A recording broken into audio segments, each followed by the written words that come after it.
Assalamu alaikum. Learn English spoken with stories. গল্পে গল্পে English স্পোকেনে স্বাগতম। আজকে আমরা জানব নাসিরুদ্দিন হোজ্জার গল্প। চলুন শুরু করা যাক। One day, Nasiruddin Hodja was walking past a restaurant. One day মানে হচ্ছে একদিন, Nasiruddin Hodja was walking past a restaurant. একদিন নাসিরুদ্দিন হোজ্জা একটি রেস্টুরেন্টের পাশ দিয়ে হাঁটছিলেন। ওয়াকিং পাস্ট এ রেস্টুরেন্টের পাশ দিয়ে হাঁটছিলেন। And the second line, he was very poor and very hungry. তিনি খুব দরিদ্র ছিলেন এবং খুব ক্ষুধার্ত ছিলেন। He was very poor মানে দরিদ্র, and very hungry এবং খুবই কি ক্ষুধার্ত ছিলেন। He stood outside and smelled the delicious food. সে বাইরে দাঁড়িয়ে সুস্বাদু খাবারের গন্ধ নিলেন।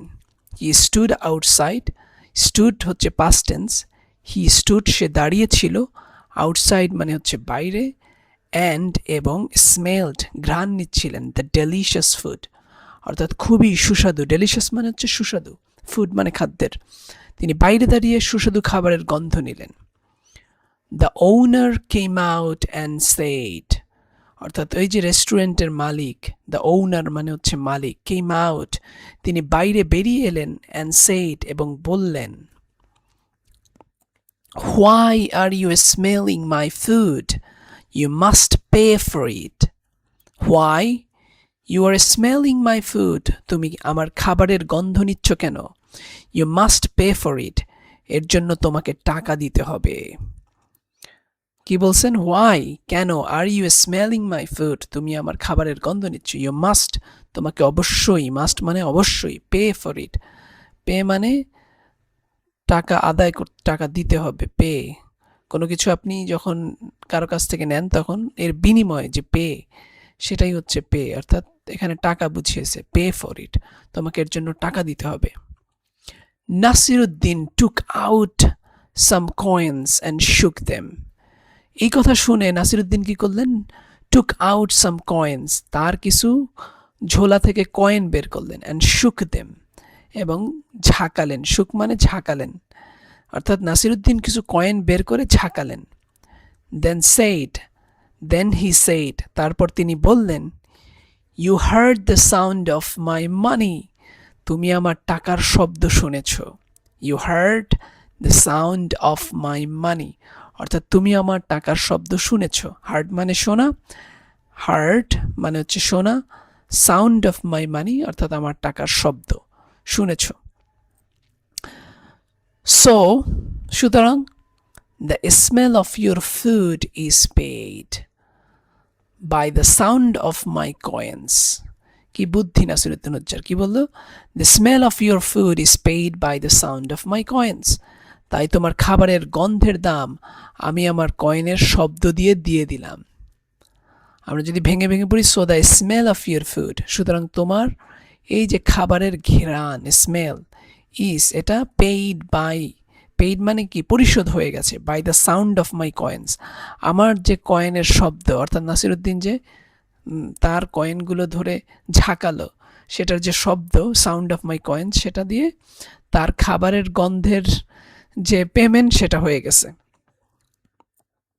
এখন the owner felt ashamed and went inside, মালিক লজ্জিত হলো এবং ভেতরে চলে গেল। দ্য ওনার অর্থাৎ রেস্টুরেন্টের মালিক, ফেল্ট সে অনুভব করলো, অ্যাশেম লজ্জাবোধ করলো, অর্থাৎ তার সাথে আর বুদ্ধিতে পাইরা উঠল না নাসিরুদ্দিন হোজ্জার সাথে, অ্যান্ড ওয়েন্ট ইনসাইড এবং সে ভেতরে চলে গেল। মরাল অফ দ্য স্টোরি, এই স্টোরির মরাল কি? মরাল অফ দ্য স্টোরি হচ্ছে, আমরা এটা একটু পড়ি, যে উইজডম কি আছে? Wisdom is more powerful than মানি, অর্থাৎ উইজডম মানে হচ্ছে জ্ঞান বা বুদ্ধি বা হচ্ছে বাগ্যিতা না, উইজডম মানে হচ্ছে জ্ঞান এবং বুদ্ধি, ইজ মোর পাওয়ারফুল, এটা অনেক বেশি শক্তিশালী, দ্যান মানি, অর্থাৎ টাকার চেয়েও অনেক বেশি শক্তিশালী। জ্ঞান এবং বুদ্ধি টাকার চেয়ে শক্তিশালী। দেন কি আছে, ইন্টেলিজেন্স ক্যান ডিফিট গ্রিড, অর্থাৎ বুদ্ধিমত্তা, ইন্টেলিজেন্স মানে বুদ্ধিমত্তা, ক্যান পারে, ডিফিট হারাতে পারে, গ্রিড অর্থাৎ লোভীকে। অর্থাৎ বুদ্ধিমত্তা বুদ্ধিমত্তা হারাতে পারে কাকে? লোভকে। গ্রিড মানে হচ্ছে লোভ। তো আজকের মতো এই পর্যন্তই। নাসিরুদ্দিন হোজ্জার গল্প শেষ হলো। আমরা যদি আরেকবার জাস্ট রিডিং পড়ে যাই। One day Nasiruddin Hodja was walking past a restaurant. He was very poor and very hungry. He stood outside and smelled the delicious food. The owner came out and said, "Why are you smelling my food? You must pay for it." Nasiruddin took out some coins and shook them.